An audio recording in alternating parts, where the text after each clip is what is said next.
Welcome to Unadulterated Adultery Confessions channel. We hope you will have fun with us. Enjoy watching. What was the one thing that tested a woman's boundaries the most? I paused for a moment thinking time number. The years had settled on me gently. I had long since learned that it wasn't about age but how you lived relationships. No, not that either. I had been married to Leo for 10 years.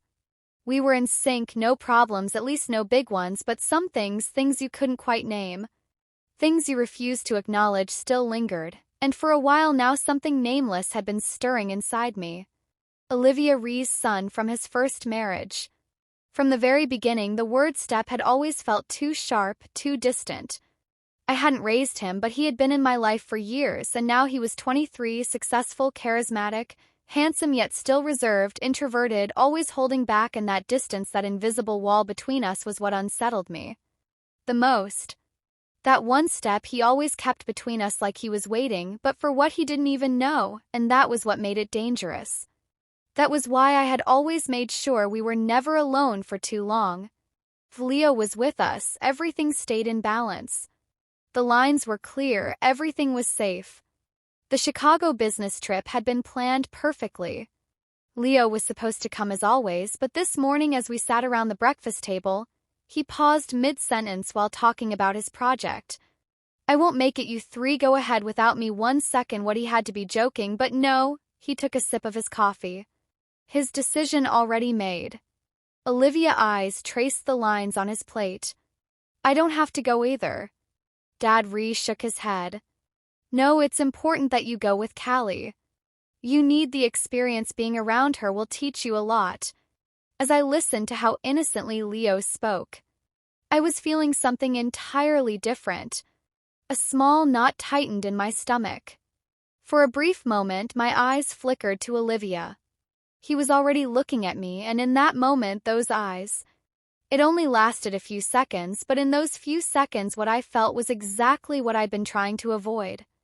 We were going to be very alone. Leo stood up, resting a hand on my shoulder as he smiled. "Take care of him," he said playfully, like I was the one who didn't need protecting. But there was something Leo didn't know. Maybe the one who needed protecting was me. Some plans looked perfect on paper. This Chicago trip had started as one of them, turning one of my business meetings into a small family getaway seemed like a great idea. It would be a good opportunity for Olivia too, getting a closer look at the corporate world, making connections, maybe even opening doors for his future. But now things were shifting. Leo's last-minute change of plans meant Olivia and I would be alone together, and that thought created a restless energy inside me that I couldn't control.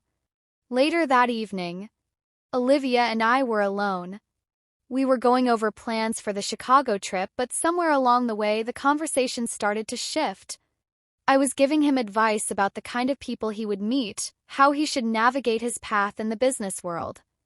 But the more we talked, the more I felt it.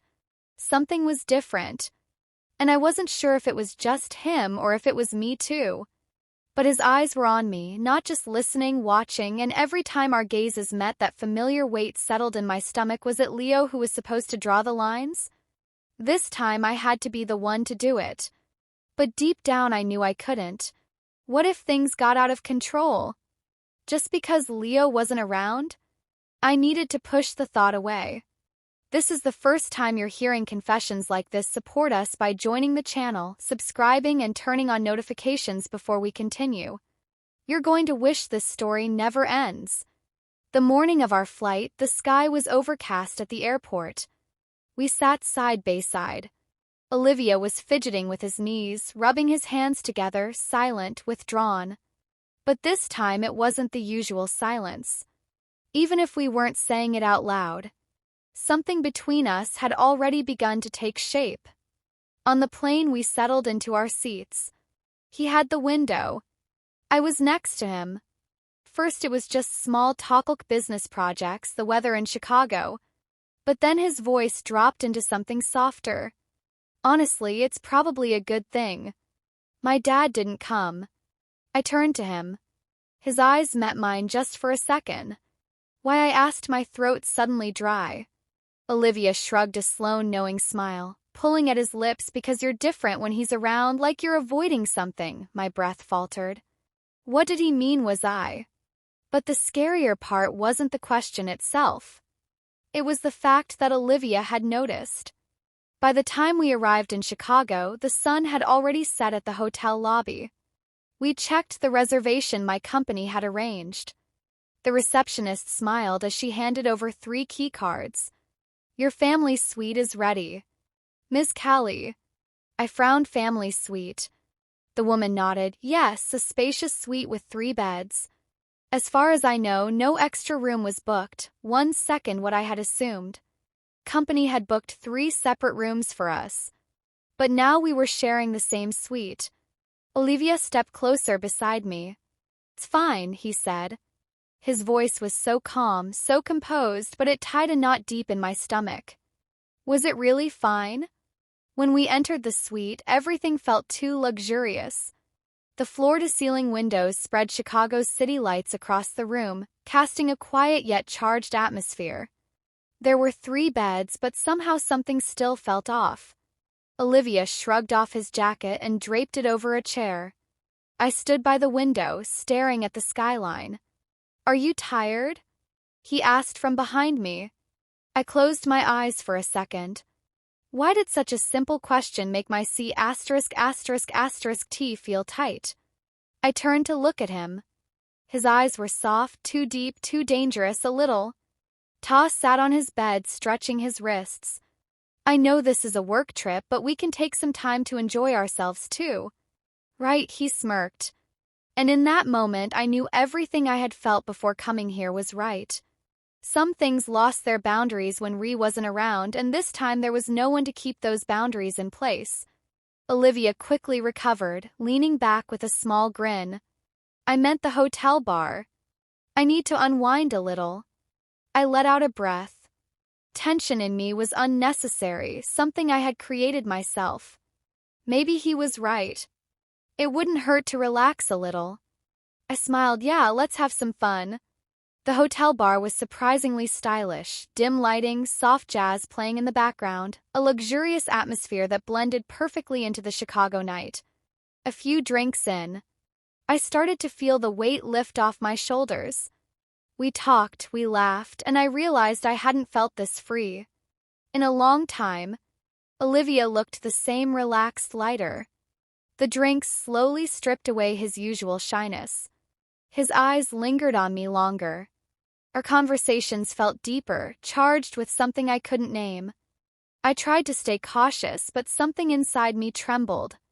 Had I never found him attractive before, or had I always known and just refused to admit it? It was late. My drink was empty. Olivia leaned back, his eyes fixed on me, studying me. He bit his lip just slightly. This was the wrong moment. I couldn't stay here any longer. I set my glass down on the bar and slowly stood up. I'm heading upstairs. I have a meeting in the morning. You shouldn't stay up too late either. Tatton nodded slightly, a small smile playing on his lips. All right, Callie, good night, but his eyes, they looked like they were expecting me to say something else. When I got to the room, I still felt unsettled, but it wasn't a bad kind of unease. It was more like a fear of losing control. I dropped my bag in the corner. As I turned toward the bathroom to change, I noticed it. The jacuzzi, all these thoughts, the mess in my head, maybe some hot water would help. Olivia hadn't come upstairs yet, which meant I had a little time to myself. As I sank into the warm water, I thought about what had just happened, the conversation, the closeness, and the way my body had reacted to him. I took a deep breath. Was this normal, or was it just the alcohol? But I couldn't lie to myself. This feeling hadn't just appeared out of nowhere tonight. For the first time, I had just let myself feel it. After stepping out of the jacuzzi, I slipped on a robe and walked toward my bed, but something stopped. Me. Olivia. He was sprawled across his bed, slightly drunk, fast asleep. His shirt was unbuttoned, his pants slightly undone, a warmth spread through me. He looked so damn good, and seeing him like this, so unguarded, so exposed, it completely wrecked me. I held my breath quickly, turning away to change. Even that wasn't easy. I could hear his breathing steady, deep, comforting. At one point, I lifted my head and my eyes landed on him again, and I realized just how insanely attractive he was. How much longer could I keep denying this? But there was one thing I knew for sure. I was standing on a very dangerous line. Olivia, you should change. His voice was a little hoarse. As he blinked awake, his gaze landed on me. Then he smiled. He shouldn't have, but he did, and when his broad defined C******* T was on full display in front of me. I knew I was looking too long, but I didn't look away. Olivia, still smiling, let his eyes lock onto mine, and in that moment I knew tonight was just the beginning. The next morning we both dressed in sharp, elegant outfits. The room still carried the weight of the tension from last night, but we both acted as if nothing had happened. As Chicago's golden morning light spilled through the windows, I watched Olivia button up his shirt. He was so composed, so confident, so mature, so handsome, so dangerous. I held my breath and grabbed my bag. "Shall we go?" I asked. Olivia swung his jacket over his shoulder, his eyes locking onto mine. "I'm ready." And I was ready too. But I wasn't sure what I was ready for yet. By the time we left the meeting, I felt a strange sense of relief. I had wanted to observe Olivia to see how he adapted to this kind of environment, but he didn't need to do much. Just by the way he carried himself, he made people trust him. "How was it for you?" I asked. Tape tilted his head slightly. "I mostly just watched and listened, but it was definitely useful." I smiled. "You didn't say a word today. You just stood beside me like my assistant. But one day when you go into your own meetings, if you don't let your shyness get in the way, there's nothing you can't handle." I turned toward him and added, "I'm telling you this as a 48-year-old woman who's been through 100 of meetings. You can trust me." Olivia looked at me for a second, then nodded. "I do trust you." His voice was so genuine that for a moment I didn't know what to say. To break the tension, I gave his shoulder a light tap. "Come on, let's grab a coffee." We sat at a small cafe near the hotel. Olivia stirred his coffee, looking deep in thought. "So what about your personal life?" I asked casually. He lifted his gaze. "What do you mean?" I shrugged. "How are things with women?" He glanced at me, then smirked slightly. To be honest, there's not much to tell. I didn't believe him at the bar on the street. Even now women were staring at him. It was like he wasn't even aware of it. But Olivia was always the center of attention, and for some reason that realization bothered me, which was ridiculous. It was wrong. And yet I couldn't hide the sharp way. I set my coffee cup down on the table. "Let's go back to the hotel." Olivia looked a little surprised but didn't question it. We got up and started walking back. My frustration hadn't faded as we climbed the hotel stairs. I didn't even dare to examine why I felt this way. And maybe that's why I didn't notice my footing. Right before stepping into the elevator, my heels slipped. A sharp pain shot through my ankle. I lost my balance instantly. But before I could fall, Olivia's hands caught me, his arm wrapped around my waist, steadying me. I was breathless and close. "Are you okay?" His voice was laced with concern. I looked up at him, his eyes, they were right there, and when he looked at me, something inside me ignited. I swallowed. I think I twisted it. We needed to get to the room. "Olivia didn't see Olivia." He slid his arm around my back to support me. As the elevator doors closed, the space suddenly felt too tight. My ankle pulsed with pain. But the only thing I could focus on was Olivia's arm around my waist. I was leaning into him, gripping onto his shoulder for balance. But this touch, it didn't feel like an obligation. Felt natural. When the elevator reached our floor, I tried to walk, but I barely took 3 steps before another wave of pain hit me. I started to stumble. Olivia immediately noticed. Without hesitation, he lifted me into his arms. "Are you seriously carrying me?" I said, wide-eyed. He smirked. You're not really giving me a choice here. His voice held that familiar teasing tone, the one that made my stomach flip.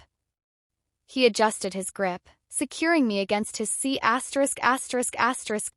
and as I rested against him, I felt the warmth of his body, the strength in his hold, his breath near my skin. And I knew we weren't supposed to be this close. I couldn't stop it. When we reached the room, he carefully laid me down on the bed. He adjusted my legs, but the hem of my skirt had ridden up slightly, folding awkwardly. I should have fixed it, but I didn't because my eyes were on Olivia because his eyes were on me a moment too long. Then Olivia exhaled softly, shook his head and pulled back. I'll get some ice. He turned toward the mini fridge while I stayed there, thinking about things I shouldn't be thinking about, feeling things I shouldn't be feeling. When he came back holding the ice pack, his face was serious. He knelt in front of me, carefully taking my ankle in his hands. When he pressed the cold pack against my skin, I sucked in a sharp breath. I should have told you before I lifted my gaze, told me what he looked at. Me deep, intense. You can't run from this, Callie, he swallowed. We can't. Something hot spread through my veins. This was dangerous, but at the same time it felt too right. Olivia. But before I could finish my sentence, his hand lifted to my face. His thumb brushed softly along the corner of my lips, and in that moment there was no going back. He pulled me in, I pulled him in, and finally he kissed me. It was soft, but the energy behind it was undeniable, slow yet electric, like a force pulling me under, consuming me completely. And for the first time, I didn't even think about stopping it. I should have, but I didn't. It was clear that we didn't want to waste any time. It was like we had been waiting for this moment for a long time. We hadn't even touched the clothes. I'd almost forgotten the pain in my leg. Olivia came up to me and he was really close. I could see what his hands were trying to do. We were moving forward. We didn't want to wait too long. When I said, Olivia, you're very handsome and I have to admit that I'm very attracted to you, I was so excited that my body couldn't stand still. Olivia told me I was beautiful at that moment. I felt something big inside me. I may have made a loud noise. I don't remember. I can guess why I looked at Olivia and his shirt was unbuttoned. It's very impressive what a big body you have. He was very big in his whole body and it excited me a lot. I had to help him sometimes because of that. I hope the hotel is well insulated, Olivia said. I laughed. I said you're going to need a lot of hotels with good insulation from now on, and I was shocked. My body contracted, my legs were exerting a lot of force. I think Olivia liked that because he had the same reaction. This was just the beginning. What about after this? Olivia, breathless and grinning, looked at me. Did you really just say that, Callie? My vision was still blurry, my breathing unsteady. I did. I whispered. And in that moment, as I saw the hunger in his eyes, I knew there was no turning back. As he leaned back slightly, his breath warm against my skin, felt every inch of my body react. Olivia, still holding my gaze, smirked. I guess this Chicago business trip is going to last a little longer. I froze for a second. Then I started laughing. Looks like it, I said, trying to steady my breath. Olivia tilted his head slightly, that same, knowing smirk still on his lips. I have no complaints about that, Callie. We didn't look away from each other. We just kept smiling. This was only the beginning and nothing would ever be the same again. This story isn't over. Stay tuned for more. If you've made it this far, I know this story has gotten to you. There's so much more to come and you won't want to miss any of it. Hit that follow button. Turn on notifications and don't forget to leave. Comment.